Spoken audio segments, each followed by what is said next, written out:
Hello, folks. In EDAD 600, here is your introduction to session number 7. Today, you're going to have several things to do. The first one is to view a video. It's about 50 minutes long by Sir Kenneth Robinson. If you're not familiar with Sir Kenneth Robinson, he is a well-renowned thinker on education. I would have to say that he is something of a maverick and oftentimes challenges us to think about things a little bit differently. The presentation that you're going to see will challenge the status quo. I have put together a reading guide for that, so if you are so inclined, you can certainly run that off, print it off before you view it, and it will help you guide your thinking as you view the PowerPoint or the presentation. When you're done with that, take a few minutes and really think about what he challenges us to consider in his lecture. I think that he very aptly challenges many of the conventions that we have. And one of the things that I think he really addresses well is this whole idea around the paradigm of education of today and its disconnect with really the needs of our students and probably the world of the future. So take a good hard look at that. Think about that in terms of how does it affect your vision, if it does at all, of education. The next part of the lesson is to go into a voiceover PowerPoint on the political frame. That this is a way to look at the work that you do as an educational leader. This comes from Bowman and Deal's work on reframing organizations. I think this is an especially important idea for you as fledgling educational leaders. The world of schools and schooling is rife with politics. We can't get away from it.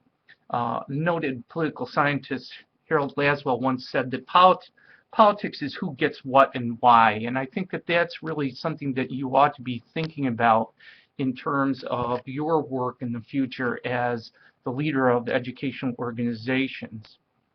The model that Bowman and Deal suggest for the political frame is that of the jungle. So think about that as you go through the lecture, and also try to apply that metaphor to your school and school district. One of the things that I would stress to you is that as future educational leaders, you really need to become an astute politician. Just because you're paranoid doesn't mean that they're not out to get you. So I think that one of the things you have to recognize as a leader in educational institutions is that there's a lot of competing agendas, albeit them the higher management, could be the board, could be parents, could be students. It comes from everywhere from state levels to federal levels to textbook publishers. It's everywhere. So one of the things I want you to really be thinking about is your own skill set as a political animal. And a lot of this will rely on your emotional intelligence. That is your ability to read others, the ability to resolve conflict, to be a good negotiator. So if those are things that you need to develop more skills, and make sure that you're thinking about those things throughout the program as you progress through the various courses. A couple of things that I would suggest that will make you an effective politician is, one, tell the truth always. Nothing, your parents told you that, your mother told you that, your kindergarten teacher told you that. And I think that that's really important, because too often I think politicians overpromise and underdeliver, and it's almost to the point where the truth becomes very malleable. So make sure that you're thinking about those things as you continue learning more about leadership. Couple of other notes. mostly this is nuts and bolts for the upcoming sessions. First thing is that the interview with the principal is due next session. Make sure that you have submitted that on time. Also, last week I sent you an email. Note that the change in your work with the that you just submitted, that is your article review and its submission into the wiki, is now due on session 9. I think from what I'm experiencing, it's going to take me a while to correct all of those and make sure that you understand the parameters around research in a better way.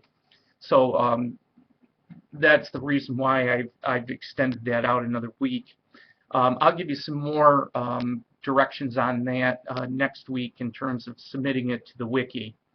A couple of things also is that we are scheduled to have a synchronous online session next week, so keep your eyes peeled for some emails from me that organize that. The other thing is that if you want to get ahead with your reading, we will be picking up Cunningham and Cordero. The next 2 chapters are 2 and 5 that we will be reading and going over. And also, if you haven't done started Good to Great, you should be working on that. And with that, that's my introduction to session 7. I think you'll really enjoy Kenneth Robinson, and if you are so inclined, he has a lot of other material that's available, and a lot of it is very, very good. See you soon.